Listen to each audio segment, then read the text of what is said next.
Lors de son interpellation à l'aéroport, la jeune mule, âgée de 19 ans à peine, Kenya Jules, transportait 852 grammes de cocaïne dissimulée dans des gâteaux au sein de sa valise. À la barre, celle qui justifie d'un casier judiciaire vierge affiche d'abord une attitude mêlée de stupeur et de nervosité. Je ne me suis pas méfié de ce qu'on m'avait chargé de transporter vers l'Hexagone. À la barre, ses gestes sont hésitants, son regard fuyant. Elle est même au bord des larmes. Lorsqu'aux questions posées, elle répond à voix basse « Je n'ai jamais entendu parler de mule ». Son avocate lui demande alors est-ce qu'elle a une idée de l'amende que va lui demander la douane? Elle répond cette fois-ci d'une voix tremblante, oscillant entre peur et résignation, pour dire qu'elle n'en a aucune idée. L'occasion donnée à son avocate de plaider sur la personnalité empreinte de naïveté de sa cliente.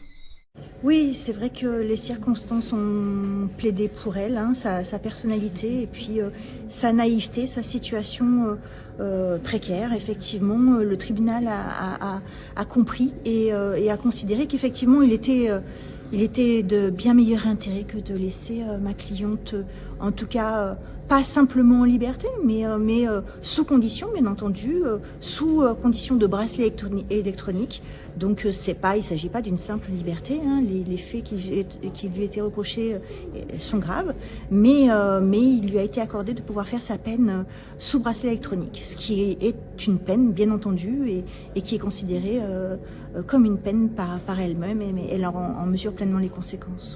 À 19 ans, donc très jeune, 850 grammes de cocaïne dans ses bagages, la première fois qu'elle était prise comme ça, et elle a toujours eu la même version. Elle a nié toujours en disant qu'elle ne savait pas ce qu'elle transportait. Oui, bien entendu, elle nie depuis le début. Alors c'est toujours difficile à croire pour les enquêteurs, pour le tribunal, mais depuis 4 jours, elle s'en tient à la même version. Alors moi, oui, je la crois parce que je suis son avocate et que faire simplement, quand on a 19 ans, simplement faire confiance à quelqu'un qui vous demande de porter des boîtes de gâteaux, etc., sans voir à mal, ben, on peut imaginer que quand on est une jeune femme naïve et qui veut rendre service, ça peut être concevable, effectivement. Le tribunal ne l'a pas entendu comme cela, mais c'est son point de vue et c'est sa vérité, c'est sa vérité. Il a été évoqué 500 € de rétribution. Là aussi, on se dit que vraiment c'est ridicule. Oui, c'est aussi une des raisons qui laissait croire qu'elle n'était absolument pas au courant, parce qu'en fait, elle a été arrêtée en possession de 4 $. Donc cet argent-là, c'est de l'argent qu'elle a reçu, une partie en remboursement d'une somme qu'elle avait prêtée déjà, et une autre partie pour aider sa grand-mère qui était en difficulté. C'est ce qu'elle a expliqué, c'est sa version. On ne l'a pas retrouvé d'argent, on n'a pas retrouvé cet argent, et effectivement, convenez comme moi que dans des situations de trafic, en général, on sait qu'il y a de l'argent qui circule. Ce n'était pas son cas.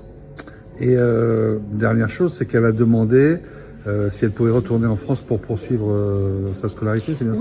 Oui, parce que sa vie, c'est bien entendu pas le trafic, hein, bien entendu. C'est une jeune fille qui est en apprentissage, qui devait débuter un apprentissage en pâtisserie. Et malheureusement, en Guadeloupe, il n'y a pas d'apprentissage en pâtisserie. Donc vous devez partir, et ça faisait déjà plusieurs mois qu'elle était en recherche et qu'elle venait de trouver et qu'elle allait signer cet apprentissage. Donc elle a toujours cette idée-là. Peut-être qu'il faudra effectivement le repousser, ou on va voir effectivement si on peut, avec le juge d'application des peines, parce que maintenant c'est le juge d'application des peines qui va gérer, surveiller l'exécution de la peine, si on peut transférer ce bracelet électronique en métropole, oui. La présomption de responsabilité justifiée par la douane lui a certes valu une amende de 12 000 € du fait de la quantité saisie et de son prix estimé à la revente sur le marché illégal, mais le tribunal l'a condamné à une peine de 6 mois d'emprisonnement ferme, aménagé sous bracelet électronique, et à 1 an d'emprisonnement avec sursis. Une fois cette peine purgée en détention à domicile sous surveillance électronique, la prévenue a été rassurée de savoir qu'elle pourra retourner dans l'Hexagone pour y achever sa formation. Judiciairement parlant, c'est votre point quotidien sur l'actualité judiciaire et celle des faits divers. Richard Garnier vous guide à travers les dernières affaires qui font l'actualité en Guadeloupe. Découvrez les enjeux clés des procès en cours. Restez informés sur les grandes affaires qui font la une des journaux. Retrouvez les interviews des acteurs de la justice, les avocats, les procureurs et même les enquêteurs. Rejoignez-nous chaque jour pour ne rien manquer de l'actualité judiciaire guadeloupéenne. Judiciairement parlant, c'est quotidiennement sur MyTV Caraïbes avec Richard Garnier.